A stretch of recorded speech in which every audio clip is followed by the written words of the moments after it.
Hello, hello. What's up, good people? Today we've got a lot to celebrate. A lot to celebrate. For Wonga, for me, and obviously not for Matt. That's all the two of them are at the bottom. But as you can see, we've got Wonga Dengue, we've got Selo, Lolo, Kale, not so deep. And then, of course, we've got Moutinho, our resident short Portuguese English man down there. So what's up, gentlemen? What? How's it going? How's it going, everyone? How's it going? How's it going?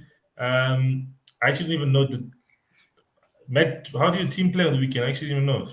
Wow, we lost.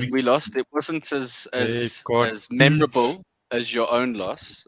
It was a 1-0 defeat. You lost? Yeah, I lost to West Ham. Yeah. Oh, I like you, man. Testing. Can you guys hear me? Is that better? Hello? Better.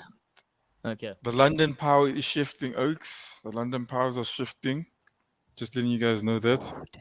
Testing. I mean, what are you moving from 5th to 4th? I don't understand. No, they are shifting. When you shift, you don't jump. It's shifting. Isn't West Ham the number one team in London? Okay, Chelsea's the number one team in London. Then West Ham's number 2, right? Yeah, for now. And then Tottenham. For now. Or Tottenham and then Arsenal. Oh, you're number 4 in London a lot. One guy. You're not even number 4. You're not even number 4 in the UK. Wonga, don't let the man distract you, Wonga. Can you see what's happening? The powers are shifting. Aston Villa got cheeky as well. He's trying to detract what happened on the weekend, and he's trying to make it seem like you're the worst side in London. Meanwhile, we know Man United are the worst side in Manchester. There's only 2 of us. Yeah, that's the thing. There's only 2 of them. That's what doesn't count. It doesn't help us at all. Still counts. They're the worst of something. There's 2. That's even worse because there's only someone else to beat, and they can't do that. It's a very strange way to look at that. We smacked Tottenham. We smacked Aston Villa. Now just waiting for the other guys. So I think Arsenal's on a good on in terms of London power shifting. I think it's on a good run. Aston Villa's good in London. Arsenal just only just went past Brentford. So Brentford was a London team. Yes, exactly. The startup team. Okay, yeah, that's fair. Yeah. No, it's fair. It's fair. I'm not gonna concede that's fair. That's fair. Yeah, I think we've got to kind of frame these things. Arsenal had a fairly good weekend, but the league table is still what it is. You know? Hey, we're having a good run. We're on a good run. I'm not gonna even downplay that. Arsenal's on a good run. We're on a good run. But you are right, Matt. The league table is what it is, and Arsenal have the same amount of points as Man United. That's true. Is that true? That's true. Yep. Yes, of course. Yep. And like Pums is saying, but you say, of course, like it would be something we would all assume. Look at Pums' comment there. 5-0 slap. Bah! 5-star. 5-star. So but let's get into it, gentlemen. We've taken the time here for the introduction. We've touched on the fact of the London side. So let's open up for the first game that we did see, and that was Arsenal versus Aston Villa. Wonga Dengue, you're very happy, and you started celebrating. It was like a pre-birthday gift for you. By the way, happy birthday. And also, gentlemen, remind me that we need to do this shirt giveaway later. So just remind me to do that. But Wonga, kick us off with this Arsenal sort of chat and how the game went for you. Now, look, I think when I watched it, I had this... Cheers, Matt. Hey. Where it goes? Guys, I think they little advertisements there. Listen, sponsored by that section was sponsored by Darling Brew and Devil Speed Lager. Oh, please, if you guys are gonna do it, do it right, please. Okay. We should have like all the guys shift, and then the all that logo you guys are advertising must come on the side. They have its own banner. Hey, Claudio. Yeah, I think just like they do on the TV. But yeah, look, watching the Arsenal game. I mean, I looked Aston Villa the first. I don't know if anyone watched it, but the first 20 minutes, I thought Aston Villa were very relaxed, and I think that's it kind of shows what people what teams think of Arsenal now, because last season, and the season before. I mean, Aston Villa would have. Like last season, Aston Villa. I think we lost to them, and they came on and they put a lot of effort into it. But now it looks. I may be wrong. I'm just assuming. But it looked like they thought, okay, this would be a comfortable one. They have a chance of, they felt that they had a chance of, winning it, but they didn't think they required that much effort because the passes they were playing, they were very risky things they were doing in the beginning there. And that sort of, gave me confidence because Arsenal were also playing different to what they've been playing. Even I'd say the first couple of games in the season is that they look like they want to win now. And I think that's what I'm enjoying about watching them now. It looks like they want to win. Like as they started the game, and again, he put on a very good shift. Like it was almost like he just took the same guy that just came on the previous game, and just pressed continue on him, and he gave the same sort of performance. I mean, Aubameyang went on. I don't know if he is injured currently, Aubameyang, but he was running hard, and he came off limping a bit. I don't know if he was. I don't know if he was. Sorry, Wonga, I was going to interrupt you there. You can continue, but see, this is how you do a plug-in for an advertisement. Pumlani saying Arsenal playing good footy. It seems like it's coming together with a castle. Gentlemen, take up notes there. Matt. Not all of us have that kind of gift, that natural. The gift, Pumlani. Well done, eh? Yeah. So if you do courses or classes, sign us up. Sorry, Wonga, as you were, yeah. Yeah, look, and the defense. I mean, I think they played well. Who's that? Tavares. I think when I first saw him, he looked a bit. He looked like he wanted to prove a lot, but I think he wants to do a lot, And I think in this game he was very effective, going up and down the side. I think if he could work on his game a lot more, he would also be a very good player in the Arsenal squad. Lukonga as well. I thought he was also had a good game against Smith Rowe. I've spoken about him. You guys know how I feel about him, and there again, he's proven it. Yeah, he works. He works. But what I'm seeing now, and everyone can see it. Like even Aubameyang, first couple of games this season, he was not like this. Even last year, he was not like this. But now you can see guys, Aubameyang is chasing every ball. Yeah, and hopefully I think hopefully that feeds in to everyone else in the team. And I think besides, you can say, yeah, we passing right, but for me, this is all I've been wanting for like 2, 3, 4, quite a long time. I just wanted to see Arsenal look like they want to win, and that's what I liked about this weekend. It's carrying on. Yeah, look, Arsenal they're in a good run of form. I do think also Aston Villa are a weird side at the moment. They haven't quite figured out how to replace Grealish in terms of their style of play. And you see it. They have kind of on and off days. They haven't quite found the perfect formula of how to get the most out of Ollie Watkins in terms of creating enough chances for him to because there are days where it all comes together and they really play well, and then you get days like this where I agree with you, they look a bit off the pace, and then they don't seem to quite put up the kind of resistance you would expect. Arsenal took full advantage of that. Smith Rowe, I agree with you, he's just such a talent. He's such a good player at the moment. And I think Arsenal at the moment are blessed with some really talented youngsters. They've got a lot of good young players here. I think the key will be kind of holding it together and turning that form into kind of a consistent run over a long period. Also, just to remind you, Spurs also beat Aston Villa. So, it's a good result, but it's not, Yeah, look. Yeah, like I don't want to say, yeah, hey, look, I mean, even the level is quite low. You know what I mean? Guys, it's not like I don't know. No, I don't. I don't like scoring at Old Trafford, for example. I don't disagree with you. But the fact is, we got the win. I mean, even Arsenal, we beat Spurs. But I even said about the win, I was worried because Spurs themselves, no ways. I mean, if they could play like that against any team, Spurs, they would have also conceded 3 goals straight. Yeah, definitely. Yeah, they would have conceded any team. Any team would have beaten Spurs playing like that. But I mean, look, positives. Arsenal, since the Man City loss, we haven't lost since then, and that's 1, 2, 3, 4, 5, 6, 7. That's 8 games, and we've conceded. I think that's how many goals have we conceded since then? That is 5 goals conceded since that time. And against Man City, we conceded 5. That was 7 in the space of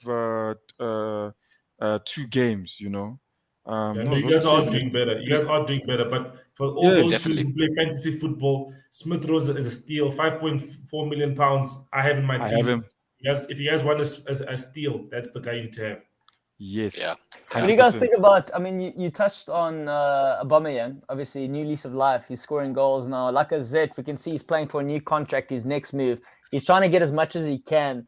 And it's funny because I don't know. Do you think he's playing for a contract to stay at Arsenal, or is it we know the writing's on the wall for him, so it's wherever he's moving next? It could be both. Yeah, because like the people are arguing now. I remember before we were like, no, Lacazette and Aubameyang can't start in one field. Yeah. And now here against Aston Villa, again, Aston Villa can't really find the feet, but Lacazette looked like he had a place on that field. He was doing his job. And the other guys were, working around that. It's not like there were like two people trying to do one thing. So I don't know. It just depends what he wants. And at the moment, I won't lie to you, I don't know what he wants. Does he want to start more? I have not seen anything in that regards to that. No, I think it shows that he does want to stay there. I think obviously Nketiah was rumored to be leaving at the start of the season. That Palace move didn't happen for him. So I think Lacazette and Aubameyang will probably be the two guys going forward. And in terms of Martinelli doesn't really play through the middle as much, or hasn't got opportunities to play through the middle. And then you've got that other guy who started the season. What's his name again? Pepe? No, man. But the other young guy. Bulligan or something. What's his name? Bulligan, yeah. Bulligan. Bulligan so is obviously young, and he probably might need a loan next season, depending on what happens with Nketiah. But I think if you have three strikers or three players who can play through the middle, Aubameyang, Lacazette, and another person, then you should be good to go. It was quite interesting, the fact that in this game, Odegaard didn't start.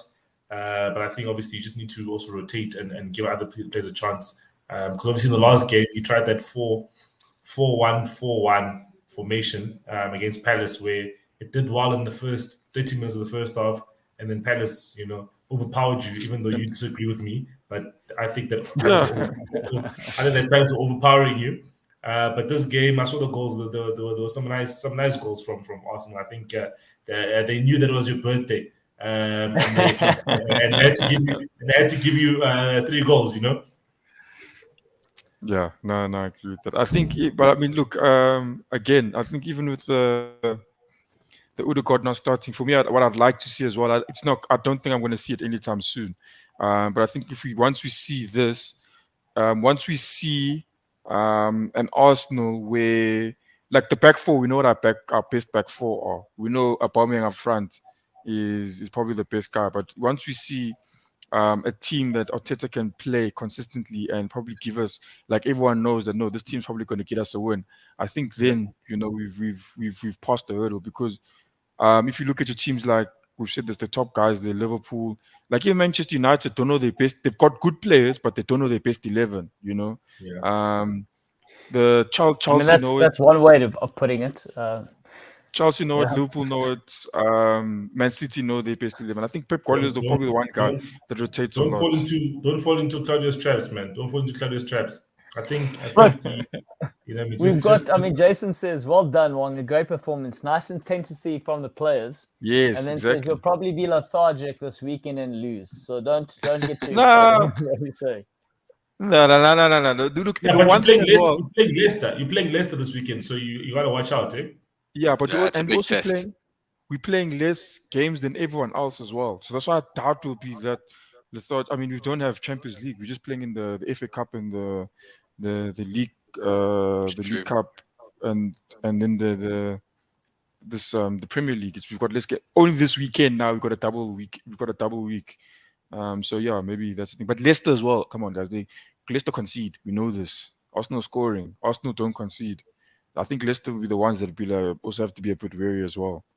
Okay, but now you're overlapping for Thursday's show. All in all, you're quite happy, Wonga. Is that what I'm getting? It was a perfect gift, 100%. Like Cyril said. You were smiling from ear to ear. But let's talk about the next game. We're going to look into the West Ham Spurs game.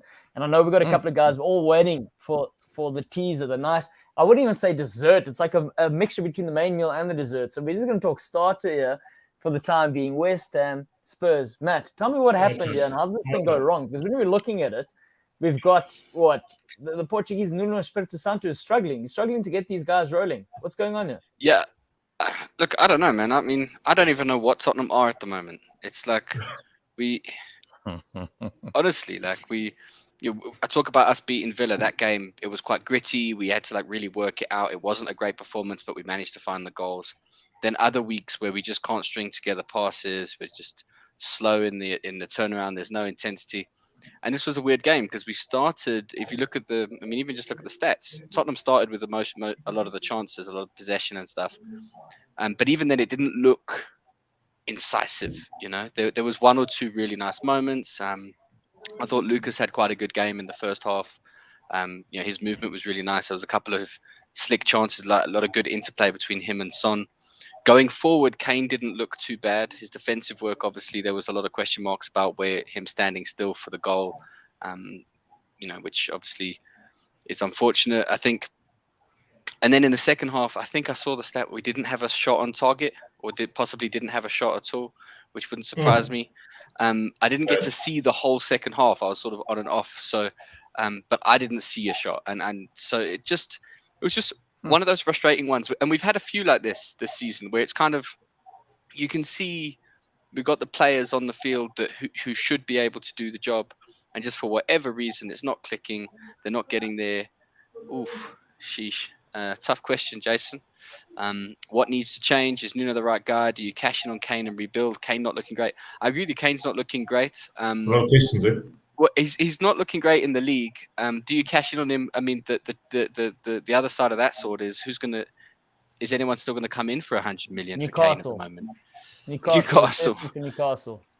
Yeah, and I suppose on the one hand it would make sense. Kane goes through these slumps though, and then he usually comes out of it and bangs in 15. So it's kind of, the question more for me is the system working? Because you can see what Nuno's setting him up to do. He's trying to make it very solid and then just take advantage of the counter attacks.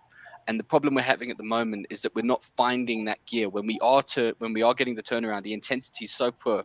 We're really sluggish, and it's really annoying. It's really frustrating because every time you see it happening, and as a fan, you're just like, not long ago, these exact players were doing this right. They were making the runs, and I think it's unfair on certain individuals because I think the likes of Son and in this game, Lucas are trying.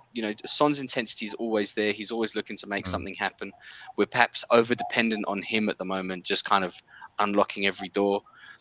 In terms of what needs to change, I don't know. It's a tough one because I really like Nuno. I really like the way he talks about the club. I really like as an individual. Is it because he's Portuguese you like him, or just like him? No. I mean, he seems a really nice guy. I've watched a lot of interviews with him now, and he just seems to be a really genuine, down to earth, really nice chap who has a really interesting view of football. And I just think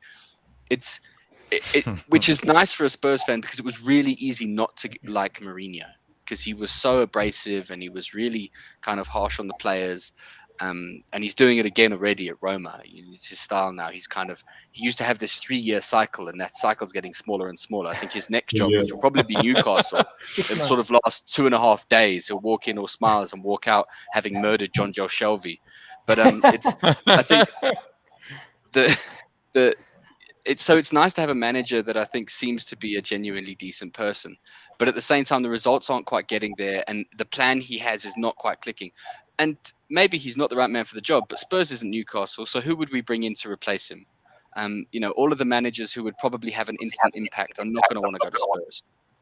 So that's a challenge. So I think, and that's a fair point, man. That's a fair point because you could argue that Spurs was that sort of, I'm not going to say outside top side or top team, but on the outer bracket, they could still attract a quality manager, and they did. They got Mourinho. It didn't work out, but now Newcastle's got the cash. It's just going to trump any of that. So Spurs might be looking at someone, and Newcastle will be over their shoulder. You know what? Actually, that's not a bad alternative. Let's just double what we're going to offer, what they were offering.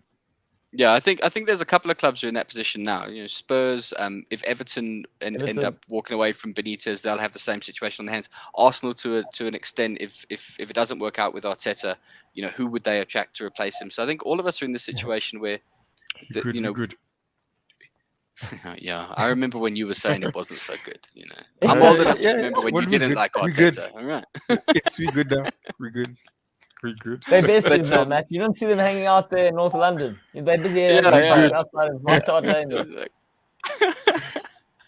No, we're okay now. But yeah, so I think that the challenge there, it was so hard for Spurs to recruit a manager in the first place. I think it was a running joke who was going to replace Mourinho.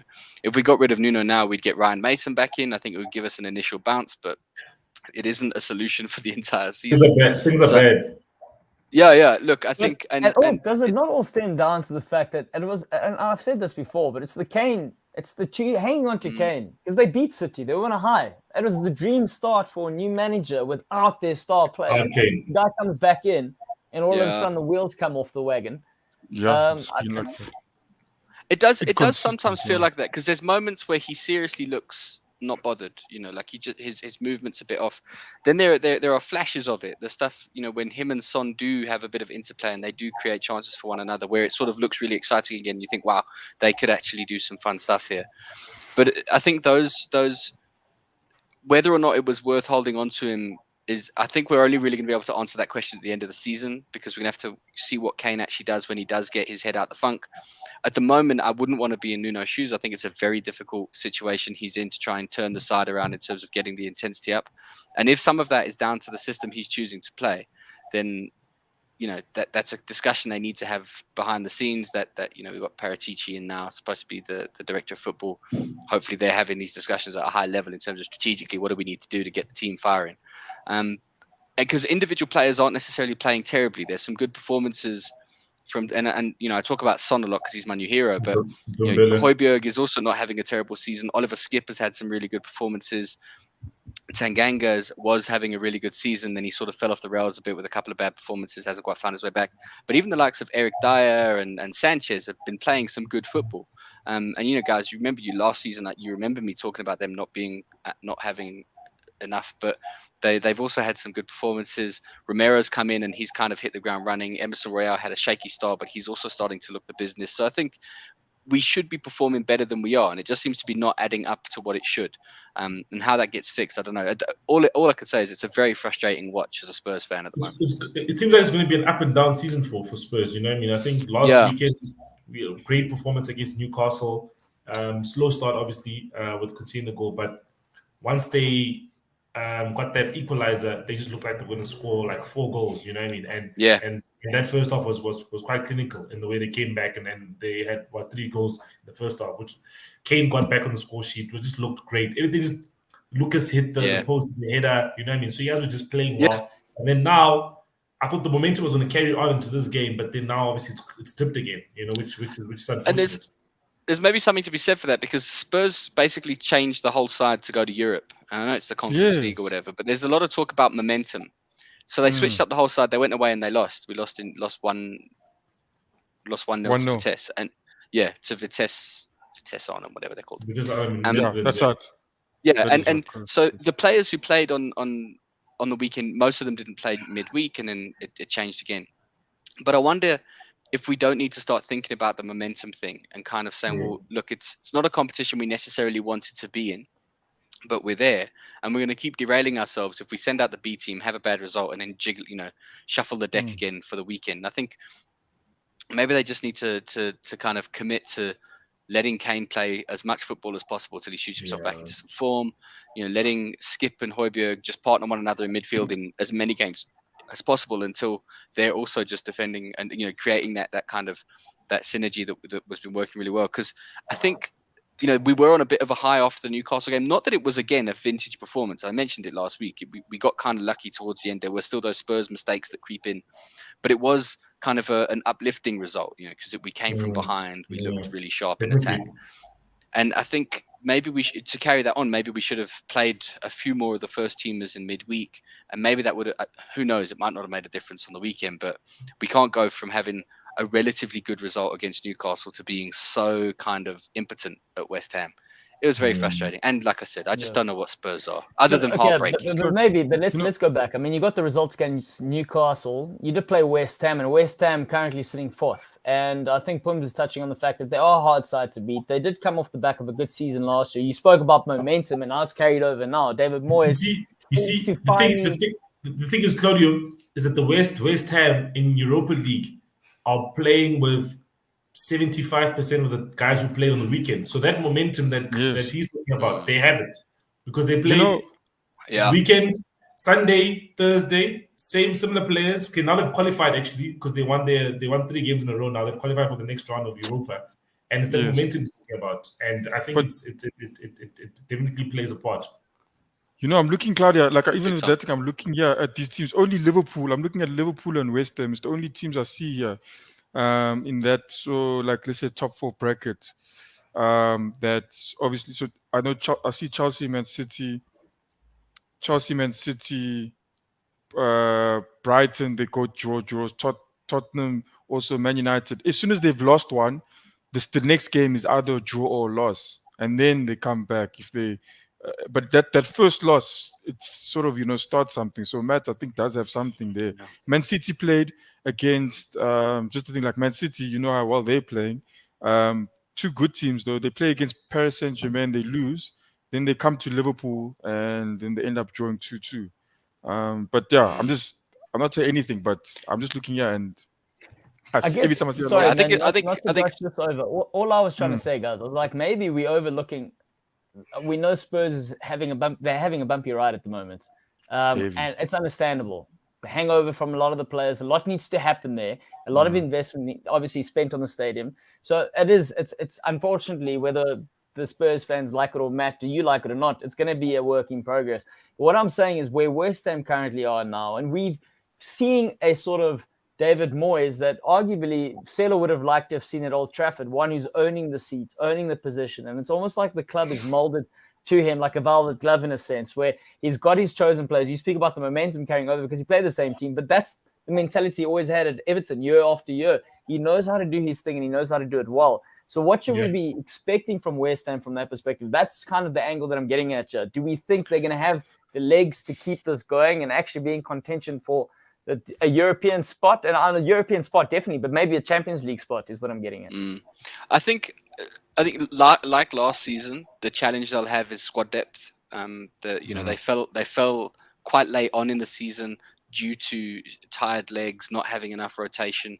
I think they'll have the same challenge here, although the players who they would depend on have got that much more experience. They held on to Declan Rice, who is still a huge part of their future, I think. And the other thing is, I think the top 4 race this season is more competitive than it was last season. Bear in mind, even for all the talk about United in crisis, I think we've forgotten that this time last year, they'd only just come off the 6-1 defeat by Spurs. They were looking much worse this time last season than they do now. That top 4 race at the moment is still, I think, going to be a lot tighter. See, I disagree with you. We're going to talk about that. I disagree with you largely because there's been more investment for United. The manager's been there longer, and he should not be getting in terms of no, I don't mean in terms of how you look like on a philosophical and emotional level. I mean, I'm sure it feels terrible. Emotional level. I mean, in terms of I'm talking. I'm talking the league position. You guys weren't you sitting much lower down this time last year than you are now? Who, Liverpool? I think they were. No, United. So I think there's the position on the log, right? And the points you have, right? But then there's also the part where how much money have you put into a squad, and then also the goals, the amount of goals you've conceded. Yes, we lost 6-1 and we lost 5-0, but already don't forget we also lost 4-2 to Leicester. You know what I mean? Cool. By this time last season, we had lost. Yes, we lost to Palace at home, but I think we lost to Palace like 1-0 or 2-1. You know what I mean? Then we got a penalty the last minute against Brighton. And then we started an away run. But I think the amount of goals conceded. Yes, I think what you're probably alluding into is that Man United, even with the poor start, can still be in the top 4 race. Yeah, definitely. Yeah, I think the top 4 race this season is going to be very competitive. I mean, statistically, Spurs are still in it now, and I don't honestly, if I had to bet money on it, I wouldn't bet money on Spurs being top 4 at the end of the season. I think there's a very competitive top 4 race, and to the West Ham's prospects, I think that will make it tougher for them this season. Never mind, if Newcastle drop $1 billion, you never know. Maybe they could knock on the door of the top 4. Yeah, look, Jason's saying top 3 is already done. Only 4th is up for grabs. Does everyone agree with that? Yeah. Ooh. You can't say, but when you look at it, you would think. I mean, at the way things are going I think now. It depends. But I mean, last season. Wonga, just be honest, bro. Just say yes, bro. What? Hey, last season, We said Man City, Pep Guardiola's job was up for grabs. Next thing you know, he's kissing the trophy. Come on. I'm just saying the way it looks now. I would say I would agree with Jason and say, yeah. The way it looks now, I would agree with Jason and say, yeah, this is possible. But it's the Premier League, and there's questions to be answered. So Chelsea have got to navigate this period without their strikers. If they get through that, Liverpool have to navigate January, although I know there's question marks about the AFCON now. But if it goes ahead, it's gonna happen. I read an article earlier. So it's definitely happening. Yeah, the Cameroon is ready, guys. 9 January, AFCON starts. 6 February, it ends. I'm telling you, one of those guys will be in a semi-final, so he must know that he might not have the Egyptian man until Salah and Mane play each other in the final. Keita's also going, don't forget as well. Keita's been you see, running away. Running away from these problems. I don't want to know about January. Can't hide. Guys, but let me choose. Sorry. Yeah, carry on, Matt. Yeah, so I think it's always, last year we kind of proved ourselves silly trying to guess the end of the season too early, and I think this time round, I think that there's no reason. It's certainly in the top three's hands. City, Chelsea, Liverpool will all feel like it's theirs to throw away, as it were. But at the same time, there's big questions to be answered for each of them. But if they come through those, then I think there's no. It would be very difficult to see any of the current chasing pack, realistically catching up to that top three. Yeah. Well, talking about the top three, and in particular the game. Wait, Claudio, are you shooting the show from a kitchen? No, it's actually a study. What? It looks like a kitchen. Oh, it looks like a kitchen. No, you guys want to take the tour? There's actually a lot happening in here. There's a bed and a mattress in the corner. Definitely not a kitchen, but if we are going to be in the kitchen, let's talk about the kitchen where the stove is hot for a certain United. I think let's talk about that, Celo. I mean, we've got Man United 5-0, and also Matt spoke about the 6-1 previous. Oh, we lost the Spurs. Flip, wow. That's what we had such a bad weekend. It's not as bad as I thought. It's carrying over, isn't it? It's okay. Carrying over from the last season. So, Claudio, it's okay. If you want to be a Spurs fan, it's cool, bro. You know what? All I can say is it's a good way to test if everyone is awake. And I was waiting for a comment to come up, but you guys picked it up before the comments did. So good job. Good job. Enjoyed that one. You had only one thing to do. One thing. I actually had a lot of things to do, Celo. A lot of things. We had one thing to do with Ollie. Ollie had one thing to do. Your team won 5-0, and you couldn't put their name on the score sheet. Unbelievable. You don't deserve the 5-0. You don't deserve the 5-0. Don't deflect from the unless what Claudio's done, because you guys have got Spurs next, haven't you? Hey? Yeah, we have United got Spurs next. So maybe this is a premonitionary type of thing, 2 in a row. And I got to say, if you lose 5-0 to Spurs, that's got to be a sackable offense. Finally, someone actually picked up on it. Good job, Matt. Good job. You picked up on that. Nice one. He's lying. He had no foresight. He's minded all over the place. It's like, man United just lost 5-0 this weekend. I don't even know who they lost to. Oh, please. I love how the man went whiskey tasting because he wasn't brave enough to see the results, and the game unfolded, and that's exactly what it was. Nah, man, like I said on Twitter, Celo, you were testing whiskey, trying to see what was stronger than your partnership, your centre-back pairing. Listen. I have a life outside of football, and convenient game to be skipping. That's all I'm saying. And plans happen for this weekend, for Sunday. I was with another Man United fan. He's actually a part of the Man United supporters club, and we were actually watching the game on one of the guys' phones. So I only saw goal number 4. Yeah, goal number 4. I don't know which one. I saw 2 goals only, and I saw the red card. That's the only thing I saw. So that's one thing I can talk about. But I can talk about the coach. But no, but let's talk about the game, because I think the game's important. Yeah. Go ahead, Wonga. No, I was just gonna say, Silo. I mean, I don't think you had much to watch. Maybe that's the only time Man United are on the field. I mean, the rest of the game, they were absent. I think people are saying, I know people are talking about Liverpool's performance. Yes, I think what they did well was they were clinical in the finishing. But Man United, I don't know if it's similar to what Tottenham were against Arsenal, but they were all over the place, and they looked worried. Goodness me. There was fear in them. They're playing at Old Trafford.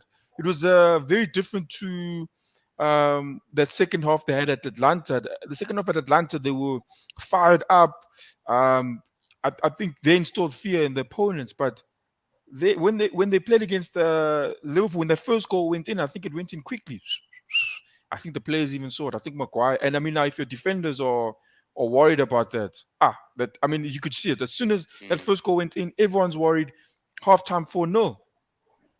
It was game over. And also, let's not look over the fact that a couple of the Liverpool players were missing. All the so-called starters were missing. I mean, Fabinho was in the centre mid, and that immediately should be giving any United player that side going, the key man in the centre mid is not playing there. Mane was on the bench too. Matip, they rested Matip, or he picked up a knock. He wasn't available. So Konate made his Premier League debut, starting for Liverpool at Old Trafford, and that was the result. So there are a couple of those things when you're looking at, as a manager, I'm going to go and be like, look, this clearly isn't the first Liverpool 11 here. Let's have a go at them. And I think what was really distressing as a United fan is, Jason talks about the pressing was the joke.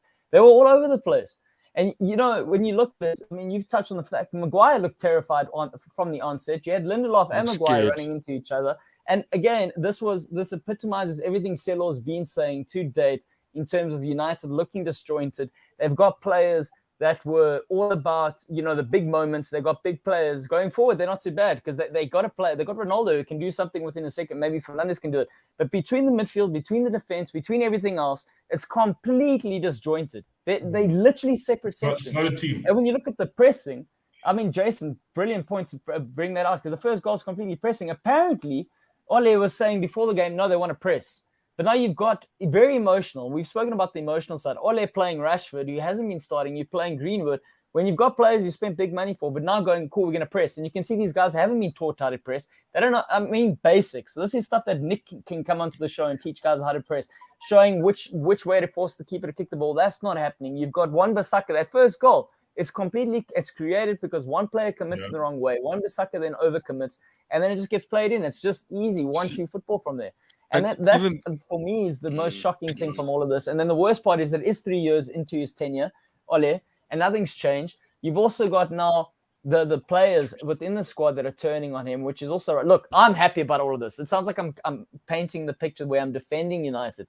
At the end of the day, it is a 5-0 thrashing that Liverpool have done, which also, and this is the funny thing, is Liverpool got to come out second half and rest. They rested. That looked like a warm-up game after that. Yeah, the game was done, was even more distressing. But it's true. Yeah, why? Why? The myth is killing Man United. The myth of saying we have a united way of playing.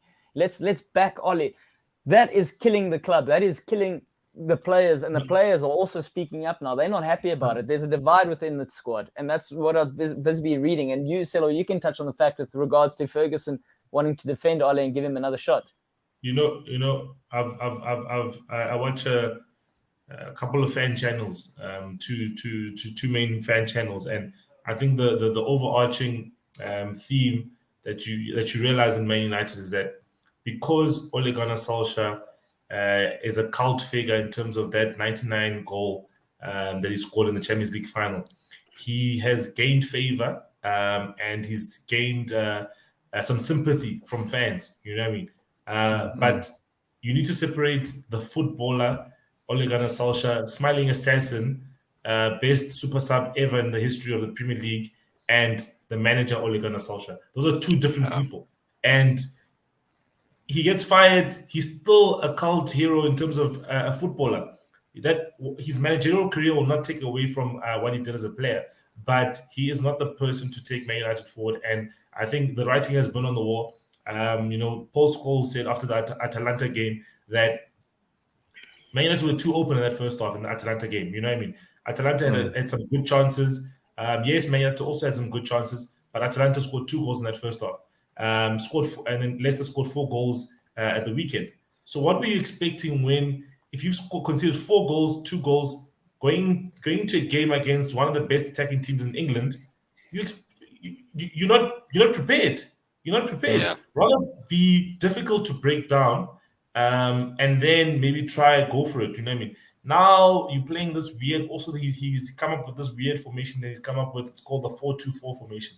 It won't work. It doesn't work. And I think yes, Claudio's probably alluded to this fact probably earlier in the season where he probably spoke about the Ronaldo and the Bruno instance, right? Ronaldo and Bruno don't work well in terms of pressing, because Ronaldo doesn't press, then Bruno presses erratically. So Bruno presses erratically, and then Ronaldo doesn't press. So the problem is then if Bruno is probably pressing correct. No, Bruno's probably pressing correctly. But the fact that Ronaldo didn't press with him, then now it looks like Bruno is stupid for pressing. No, but it's not. Sorry, go ahead, Matt. It's either it's too good or it's going to be very poor, because pressing, you need to press as a team, and Ronaldo doesn't press at all. We all know Ronaldo's not a presser. So I think we need to sort of coin the term here. There's a difference between a press and a shove, and what Bruno ends up doing is a shove. It's sort of it's not tactical. It's not clinical. A press is a very precise kind of, I'm going to press this. Shove is just, I'm barging in, I'm having a go. And I think maybe that's how we can do it. But that formation one was always a weird one. It looked like, when you guys play Football Manager and you're like, oh, let me have a go. I'll just throw on a 4-2-4. Like, I'll try it. That's exactly what it is. And there should be someone.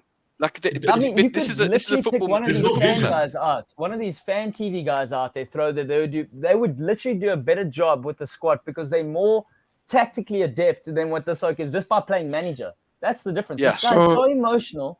He's obviously taken everything. He's forgotten being a player for United, for Ferguson. Ferguson went, oh, come on, lads, run in the last few minutes, you're going to get something. And he's like, yeah, that's what I'm going to do. And, that's kind of what's happened. But also, here's the thing.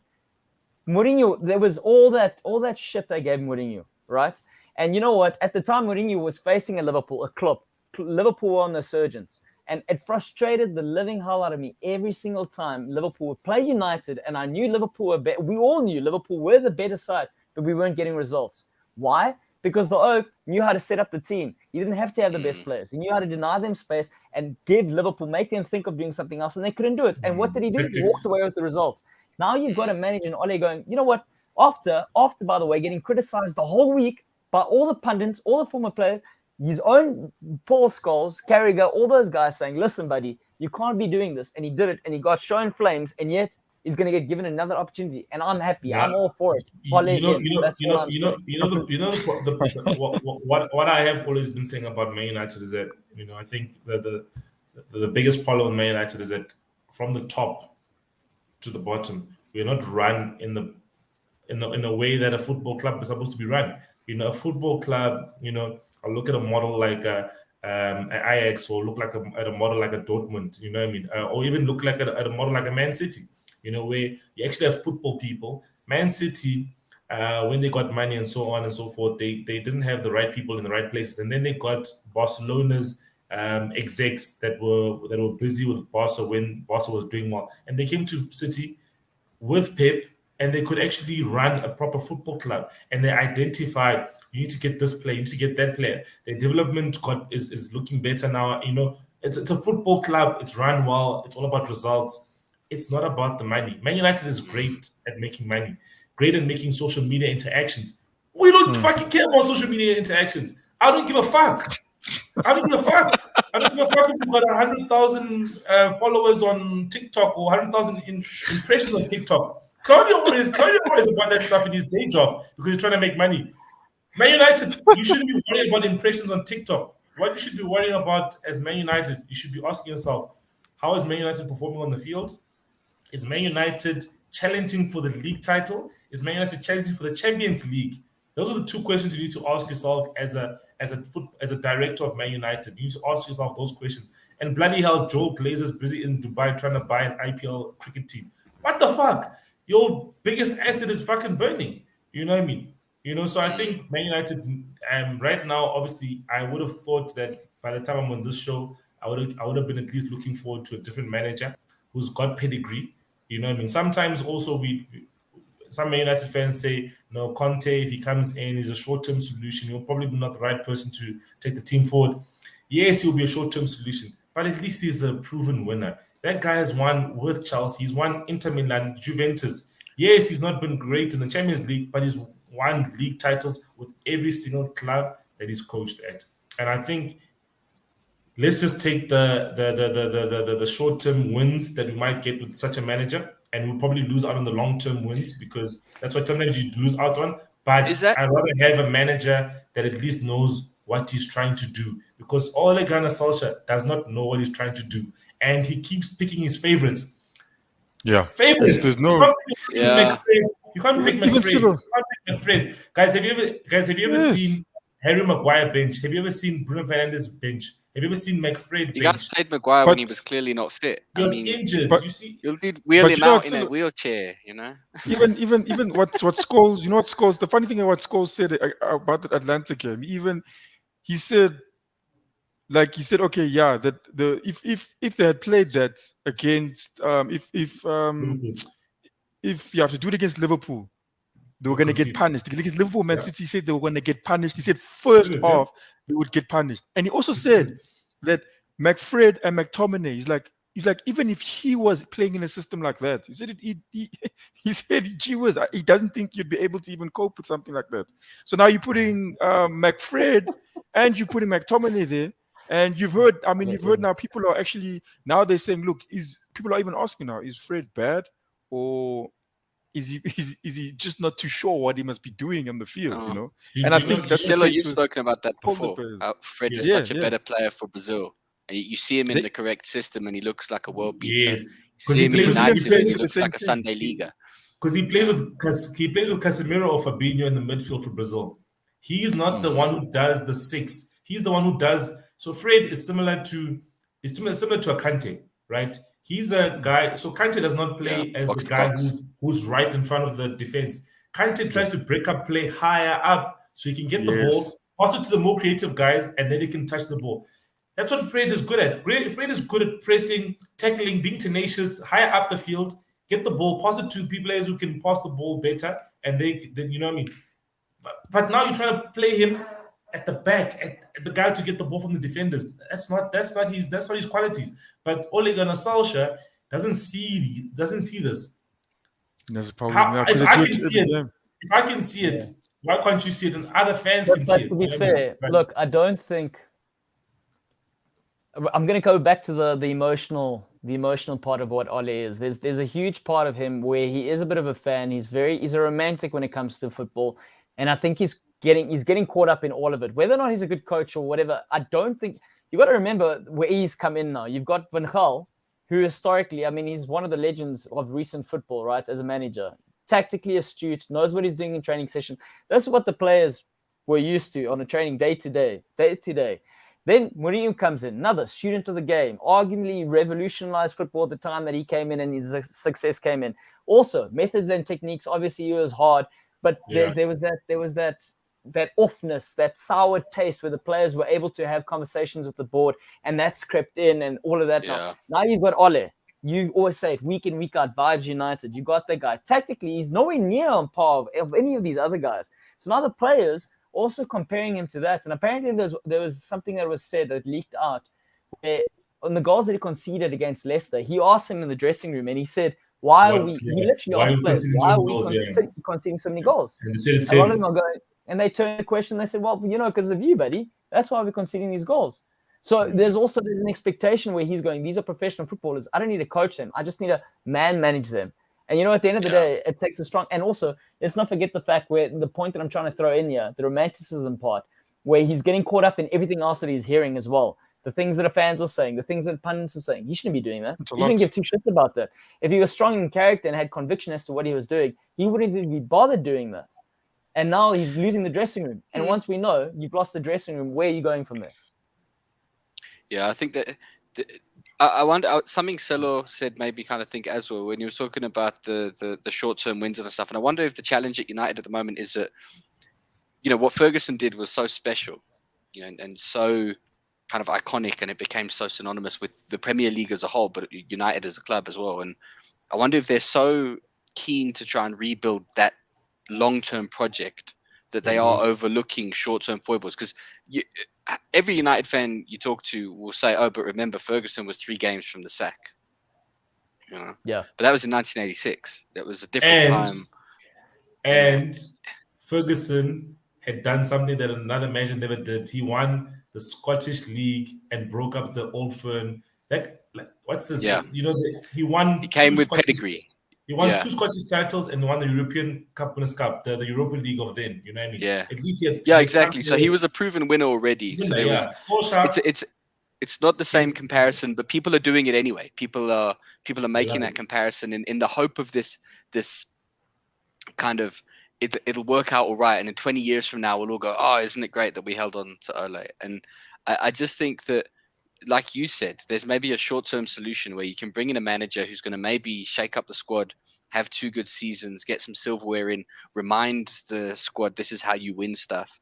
And then if you end up moving on to another journeyman after that, maybe that's okay. Maybe it's more important that the club as a whole progresses rather than necessarily hoping for a single person to kind of do it. And I think that's the challenge. Yeah, and that's a very valid point, Matt. When we're looking at it, look at Brendan Rodgers. He got given the opportunity. Great coach. Obviously learned from the other guys, came to Liverpool. It was wrong time for him. But at least you could see from a coaching perspective, they were doing things. There were things that were happening. We didn't get all the results. And you know what? They didn't fall short, in fairness to Rodgers. They slipped. They slipped. Yeah, it was. Some guys slipped. Some sentiment slipped. Point is, he learned his trade and he did. You know that guy's name, and he's better. Now you talk about the experience in and around the club, and you spoke about it there, Selo. Do you know the guy's name who slipped? But you spoke about it, Selo. I'm gonna go. You know what? Actually, why am I just not laughing at you? I'm trying to have a proper conversation with you, and you're talking shit. So actually, you know what? you wanna laugh at United here for getting absolutely hammered and being the same amount of points as you. You guys can laugh all you want. Laugh. I'm not laughing because it's actually a joke. You've got Darren where they Fletcher, are, technical director. You've got Carrick, assistant coach. How many qualified people are there out there in the world that can do these jobs, and yet you want to keep it all in house and keep the ethos, the myth. But you see, that's the biggest problem with Man United, as I said right now, is that they don't want a manager who's going to challenge them. That's why there's reservations in the board about Conte, because they know he's going to ruffle some feathers in the setup type of thing, and they're not ready for that, because they had a Mourinho before, and they felt that Mourinho was challenging them and so on. And now they've got Solskjaer, who's a yes man, who's so happy to have this job, who will not say anything bad about the owners. Where even in the Super League, he never even said anything bad. He said, "No, these guys are actually good people," which is fucking rubbish. You know what I mean? And so he doesn't speak up against them, and they don't want someone to challenge them. And that's why apparently some people on the board have reservations about Conte. And Sir Alex Ferguson must stay out of it when they ask him for his opinion. He must just say, he was on the training ground today. I know, he went to protect him. He went to protect him, which I don't understand. You know what I mean? I think he should have seen that the writing was on the wall. You know when you got in a fight with kids at school, and the next day the kid that you were in the fight with rocks up with their parent and needs to talk to the teachers and say, "Hey, this kid." Same situation is doing that for Ole right now. Yeah, I mean that's what I saw as well. I mean, firstly, where Man United on the log is not laughable. I think there's a lot you can do from that position. Yes, because I'm ahead of you. Yes. Yeah. Look, I wish they put 3 more, and then it was going to be a different story. But read the comment by Akil. That's enough to say. Akil. I think that's a bit harsh on Arteta, to be fair. No. Look, guys, the season will continue, and as the season continues, I'll have more to say. But I mean, look, for me, that's the with Ole. As bad as it is, I won't lie to you. I did kind of people say, no, you can't feel sorry for him. I'm like, yeah, look, I do feel a bit sorry for him. It's a lot on the guy at the moment, and it's part of the Man United job. That's true. It would be a nice story for the guy. Like you can even see, like when Paul Scholes speaks about it, he pulls out all the holes he sees, and he's pretty much accurate with it. But every time they always go to, do you think he can? Do you think he can come back and obviously come back from what he's done? I mean, from what's happening now, and they all say yes. And I also feel yes, he can come back from what he's done. But the question is, how long will that take? Because as you guys say, he doesn't have the pedigree. That's just the reality of it. It's nothing personal. But the question is, how long? Well, he's been in will the it job take as for long him as to- Arteta has, and this is last couple of weeks have been the first time I've seen you smiling about Arteta. It's been a long time of trust the process, and Ole has had similar. It's also about 3 years now, right? They kind of started the job around about the same time, and No, you I can think look and Arteta after. Arteta's had both less of them. time. But Yeah, both of them it is this time. have. You could argue that neither of them have really progressed the club from where they were. They've kind of held But the them. team. Yeah, but the held one's got them a where they Ballon were. d'Or winner in it, and The- the one yeah, spent look at- 73 Well, million yeah, pounds and that's what I'm saying. saying. That he's not That's even what I'm playing. saying. And Thank that's you, what I'm thank you. saying, though. Like you look at the teams in terms of their achievement have stayed where they were, and whereas Yes. Arsenal have done that Arsenal have won largely the with FA what they Cup. had. Yeah, We've we won the been FA Cup. zero. Yeah, won the FA That's Cup. Yeah, true. just don't forget about And that. also Don't what forget about Arsenal that. have done that, and you could argue United have done it to a lesser extent, is kind of progress their youth structure. You look at Saka and Smith Rowe coming through, and at United, Rashford to an extent, but even his development has maybe not been what it could have been if he'd had a different manager. Greenwood is a really exciting talent, but you got to ask the question: is he going to hit his full potential if Ole's He's still not his manager for the developing. next 3 years? Yeah, Can't his really- natural finishing is there. You can't deny Doesn't it, cross. but he's not doing anything Yeah, else. And I think doesn't pass, doesn't in track that back. regard, so the comparison I'm making is I'm saying if you look at Arteta and Ole, and a lot of people have been saying Arteta out for a long time. It's been going on. He's not fit for the job. He's not right. He's just a good haircut, whatever. And Just a but pretty man. not. Yeah, but Ole does get that easy run with the certain pundits. I think that is changing. I think people are starting to kind of realize there's only so long they can defend this. And the kind of emotional reasons for keeping Arteta at Arsenal, which have been so criticized and everything, we're looking at United, and it's the exact same thing actually, but with Ronaldo on the pitch, which I think is kind of probably the most damning thing.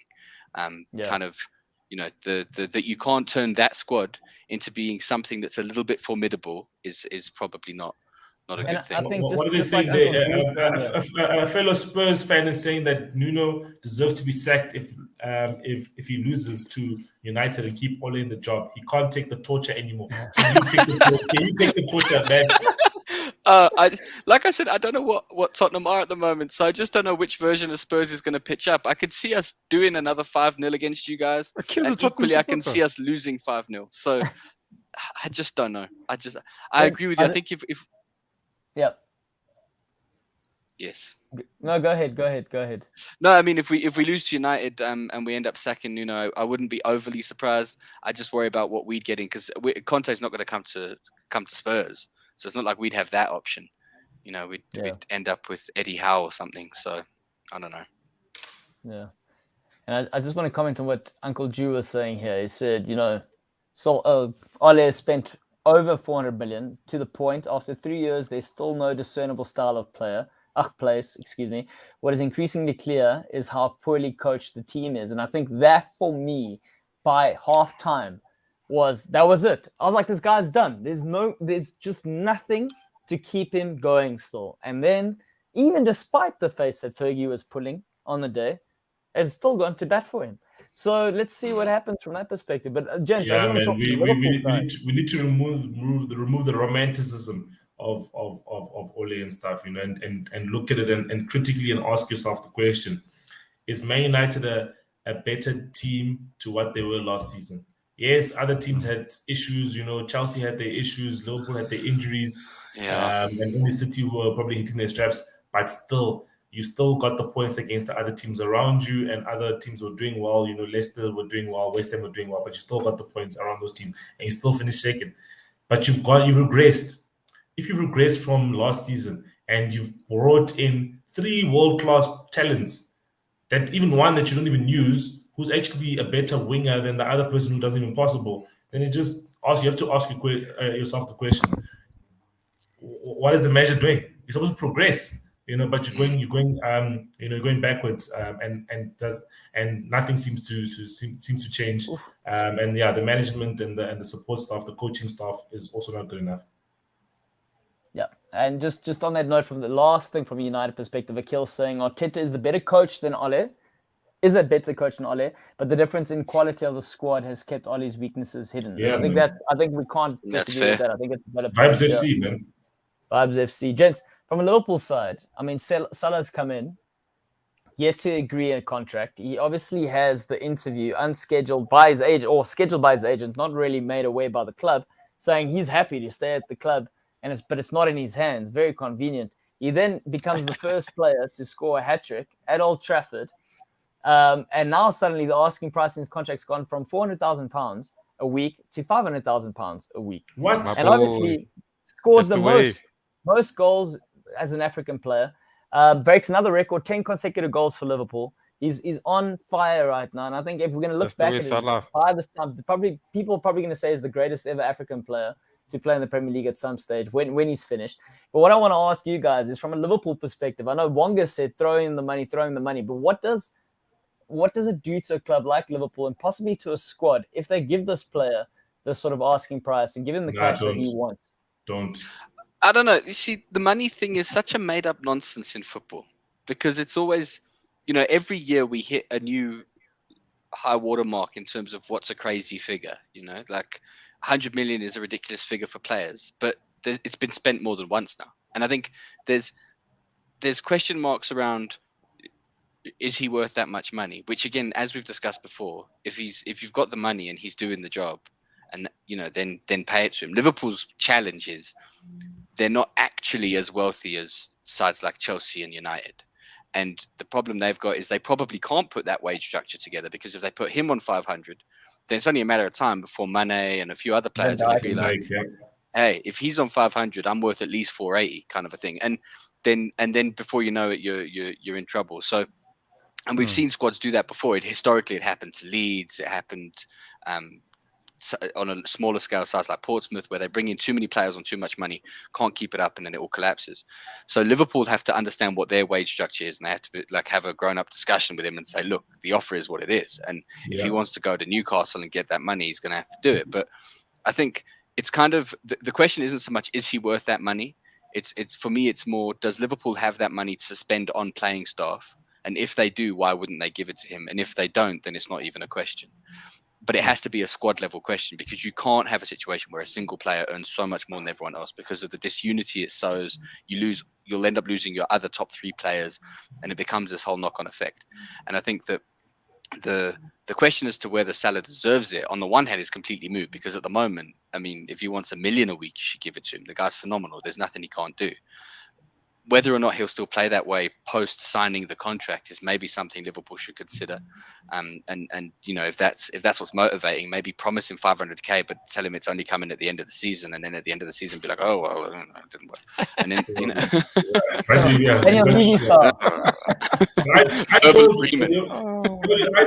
I told you, man. I was like, listen, right? 400,000 makes sense, but 500,000 doesn't make sense to me.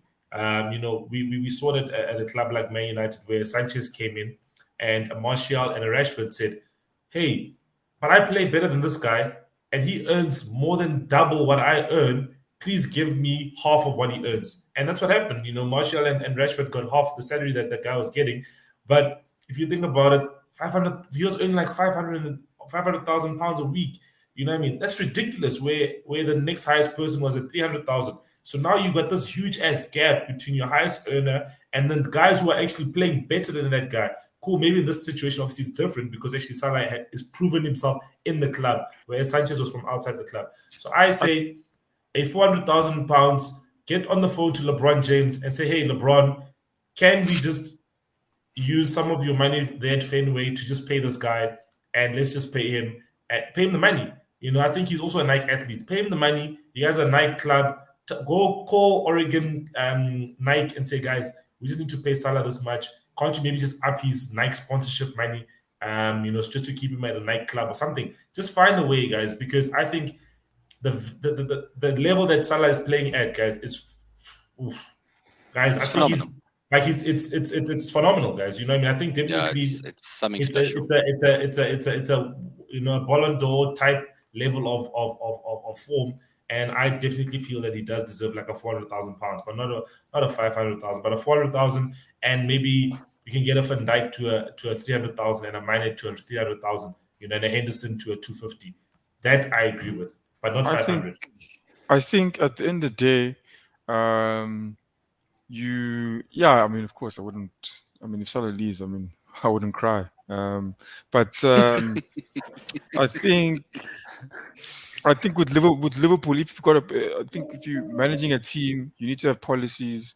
If you have your policies, no one can be more important. Yes, there can be exceptions at time, but in a situation like this, I think then Liverpool will look at what is the purpose of them having a thing of saying, I think if a player reaches 30, they're not going to be giving him maybe a long contract for certain reasons or what. We do 3 And the years. reasons, no matter how good he is, the reason they have their reasons for it, and they should try to stick to that. Otherwise, then they break their system, you know. And also, if you look at it, no player is going to. I mean, now Ronaldo and them are showing. I mean, and I think Salah. I mean, with his sort of discipline, he can go on for a very long time. You know, he can probably go on for another 4 years. He can still, I think, contribute a lot. I don't think he's 5 going to be even, losing. Yeah, he could go on for a pretty long time. But I think as well, at the end of the day, like Liverpool, do they change their policy because of Salah, or do they continue doing what their policy is, and just cut the guy off? But at the end of the day, what I'm trying to say is that the players have an end. The club continues, and so if that's what they say, they better be doing their job well and trying to look for someone that will obviously be part of the new Liverpool. That's very philosophical, Wonga. Very philosophical. It's a good negotiating tactic as well. You just take Salah outside, you point at the club, you go, "This was here before you got here." It'll be here when you've gone. It's 400k, and that's that. Then you throw him a brown paper bag and you walk away. But one thing I want to highlight, and the reason I asked all of you when all of this came up the first time, and I said, "What did you make of the interview?" Because obviously, as Liverpool fans, we've somewhat been through this before. When Sterling's agent did this, organized the conversation with Sky Sports, there were still talks about whether or not he's going to renew a contract. He wanted more money. He ended up going to Man City. But when that interview was conducted, he was painted as a villain. It was a wrong thing. He's exploiting the club. He was completely... Now Salah does it. And arguably, what's the interesting from the timing perspective, Klopp's also pushing the narrative. This is the best player in the world. He's pushing the narrative. It's twofold. As a manager, if I can make the player believe he's the best player in the world, he's going to be playing better, which is it's working. And also tell the club to give this player what he wants, because I want to keep him, because I'm only here for X amount of time and I want the best player with me. Fair enough. But now the situation is, do they break the structure according to what Wonga was saying? But from that, the instigation part, I want to get your opinions. Was this the right thing for the player to do, or was it the wrong thing for the player to do? I mean, it's a clever thing.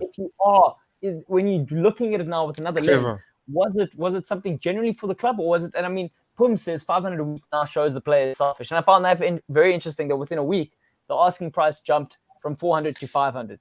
But that could also be a negotiating tactic. That could be Liverpool's not coming to the party with 400. He has a fantastic week, and then the agent comes back and says, "Well, now it's 500." Maybe they're still ready for 400, but it's the gamesmanship of it, Like, why not? He just scored a hat-trick at Old Trafford. If you're going to mess around with 400, there's people willing to pay 500 for this player. If you went to PSG, Bayern, Newcastle, City, they'd pay that money. Why won't you pay that money? And I think it's just kind of... So it's also hard to know in isolation, to your point around this particular interview, it's... The Sterling one is slightly different, because Sterling was looking for something that he hadn't... He was asking Liverpool to look at what he was going to be, not what he was today. Whereas Salah's asking what I'm going to be now. And you could argue that Sterling did live up to what he thought he could achieve. He's become a phenomenal player. Salah's saying, I'm worth this now. I'm doing this now. So there is a slight difference. The other side of it is also, it's hard to know whether these things were a good idea or not until a little bit later. The Harry Kane one, there was a good example. They did that interview where they were like, "Oh, the deal is done." And at the time, it looked like a very smart move from Kane, because it felt like it was tipping Levy's hand. It turned out that a lot of what they said in the interview was completely inaccurate, and Levy was just like, well, that's just nothing doing. So he ended up looking stupid in retrospect. And so I think it'll be a case of we need to wait and see what the actual fallout is before we can really say whether it was a good move or a bad move. If he ends up getting his 400 or his 500k, then, then I think then we'll be able to say, is that official, Pooms? Or are you saying offer now? Like, is it a now? Yeah, offer now, 450k, or is it like offer now 450k? It's sort of, but either way, but I think also, in terms of what he brings, even 500k is reasonable if that's within the structure of what Liverpool can offer. I don't know that it is, because Liverpool doesn't have as much money as the likes of Chelsea and them, and I think that's where it's sort of, there's always going to be that challenge, because if you do that, like Salah said, you're going to have a player who's on significantly more than players who, although Salah is arguably, and I agree, I think at the moment, best player in the world, Mane's not a terrible player either. And he'll be saying, I can only do my job and nobody can do my job better than me. So if he's on 100%. 450, 500, why aren't I close to that too? And he did that before. Yeah, and fair play to him, because he's also... I mean, Mane's not the best player in the world, but he's probably in the top 3 players in Liverpool at the moment. So why shouldn't he be paid as such?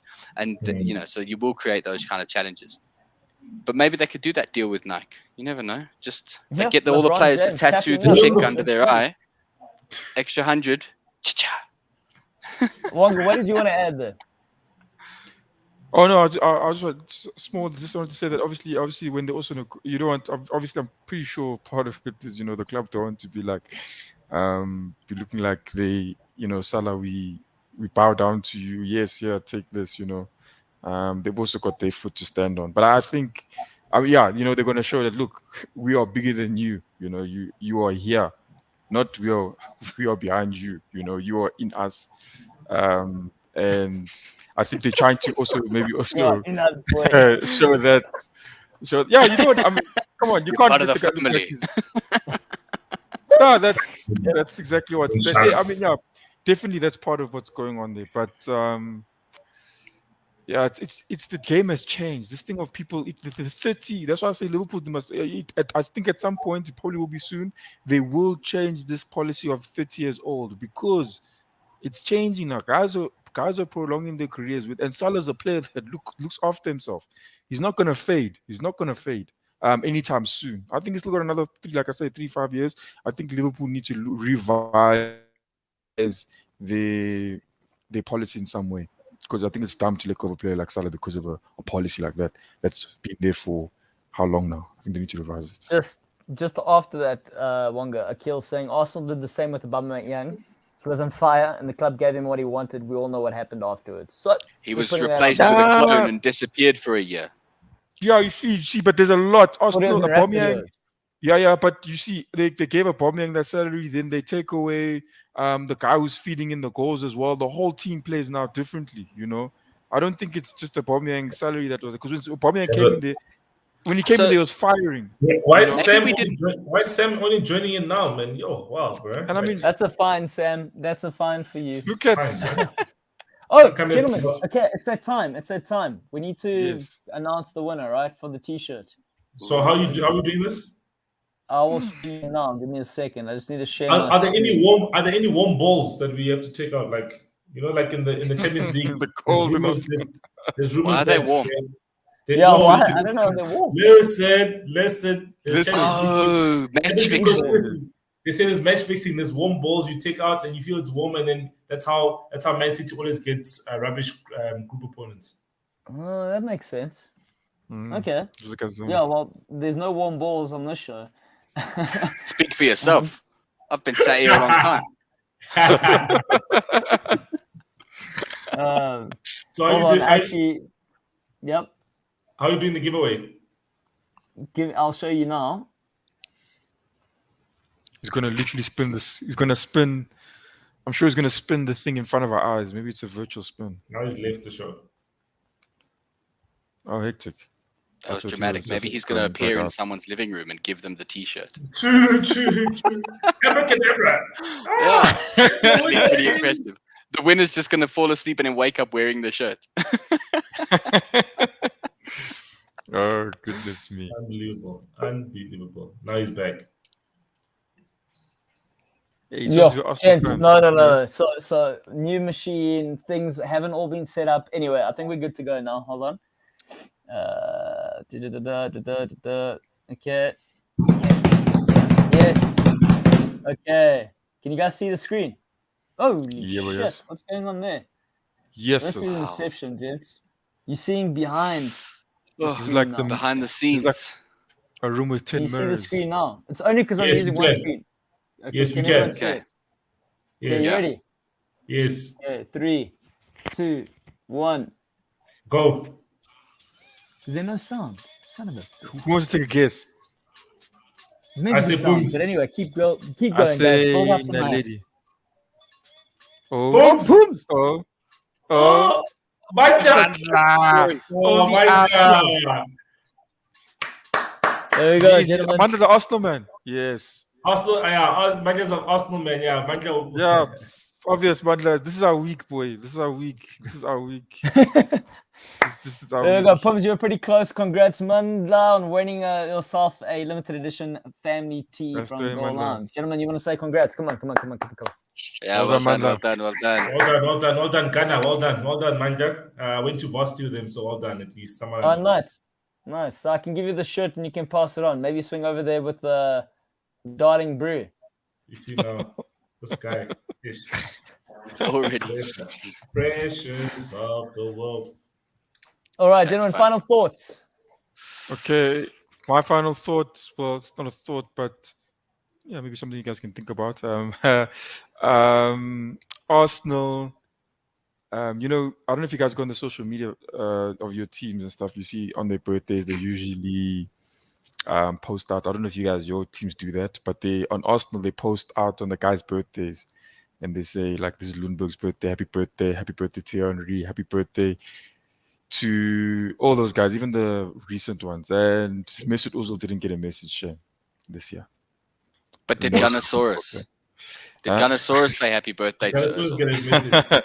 I don't Yeah. know about that, but the funny thing was Ozil didn't get one, and he has gotten in the past. So I don't know if you want to think about that, but yeah, I think it's a very funny thing. You also said that Henri didn't give you one because we did try our best. No, not sad about that. I just, Like it. Celo, final thoughts from your side. Hey man, my team needs to get a new coach. That's my final thoughts. We definitely need a change. Hey man, like I know probably Man United. I don't know. They still want to give him a chance, but listen, at the end of the day, this guy can't take us any further. There's really good managers in the Premier League: Thomas Tuchel, Jurgen Klopp, Pep Guardiola. All these three managers won something Arteta. in a top 5 league before coming to coach the respective clubs, whether it was German Cups or German leagues or La Ligas. These guys are proven winners. And we've got a guy who just won a league title in Norway, a league that's out at the top 10. That's not good enough. Although you could argue, how many of those other coaches have won a league title in Norway? Yeah, there you go, man. Tell them. Yeah. Let him stay. Could they do it on a cold Tuesday night in Mold? And they play on artificial grounds. As well. Artificial grounds. You're right. While That's the true. snow Maybe that's the rages issue. and the threat of Viking invasions going on, it's a lot of pressure. Hey, to look, be all managing is here, that game. guys. Oh, he's gonna stay up forever. Oh, dude. Why? Thanks, Ole. Thank you, Ole. At least stay Why for the did Arsenal he come game, towards please. the end? He didn't want to hear all the negative things, Celo. He comes towards the Yeah, end. man. Here. You don't want to hear the That's funny. cussing and everything. Yeah. People Cool. are not happy. They want your head. That's all I'm saying. Sure. Matt, final words from your side. Oof, I just hope it gets better for Spurs. Just want to see some coherent kind of attacking play, and I don't know. We'll see. We will see. I want last week again, not this week. Maybe we could play Newcastle every week until they spend some money. That'd be great. That's not a bad idea. Gents, I just want to comment on the fact that Pums, obviously our Chelsea fan who comes and joins us week in, week out. I mean, they hit 7 goals with our 2 strikers, and we didn't comment on that at all. And they top of the log. So yeah, Top of the log. Yeah, well saying done. thanks for Well done. contributing there. Norwich. We're gonna end Come off, on, man. but you can blame Musa for that Norwich. because he just disappears. Norwich opens the goals for everyone. Come on, doesn't count. That's all good. It's open sesame at Norwich. Everyone's gonna collect 3 points there. Let's go next one. We can relegate them now, guys. Please. Yeah, they're gone. Minus They're 21 gone. goal difference. They must just go on holiday and we just give 3 points. Play one game less. Remember, if you don't know what to be cool. Be cool. Just like all